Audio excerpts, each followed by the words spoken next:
আচ্ছা, যেটা হচ্ছে এই কিছুদিন আগে সাদ কি করলো, ফ্যানটাকে একটা গামছা মোড়ায় ফেললো। মানে ও ফ্যানকে টার্গেট করে গামছা মারছে। এরপরে হচ্ছে গামছাটা ফ্যানের মধ্যে মোড়াই গেছে। এরপরে সে ফ্যানের সুইচ দিয়ে রাখতো, ভিতরে ফ্যান চলতে পারতো না, কয়েলটা জ্বলে গেছে। এরপরে যেটা হচ্ছে আমরা ফ্যানের ডানাগুলো খুলে ফেললাম, মিস্ত্রি আনলাম। এরপর মিস্ত্রি বলল যে ফ্যানটার কয়েল জ্বলে গেছে, আমাকে দোকানে নিয়ে সারতে হবে। এ ফাঁকে মিথির মাথায় টার্গেট আসলো, সে এই ডানাগুলাকে কালার করবে। যেহেতু অনেক দিনের পুরনো ফ্যান, ডানাগুলা জং পড়ে গেছে। এরপর ও কালার করা শুরু করলো। মিস্ত্রি সারাতে সারাতে ও কি করছে, ও রং কিনে নিয়ে আসলো।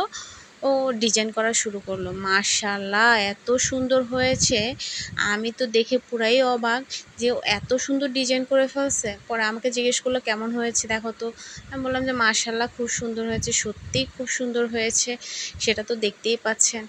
এরপরে ফাইনালি ফ্যানটা লাগালাম। এই যে দেখতে পাচ্ছেন, খুব সুন্দর হয়েছে। কালারগুলো যদি একদম টেকসই থাকে তাহলে তো সত্যিই অসাধারণ হয়েছে। তো ও বলতেছে এরকম করে ঘরে সবকটা ফ্যান সে কালার করে সুন্দর করে ডিজাইন করে দেবে। তো আপনাদের কেমন লেগেছে অবশ্যই কমেন্টে জানাবেন। আল্লাহ হাফেজ।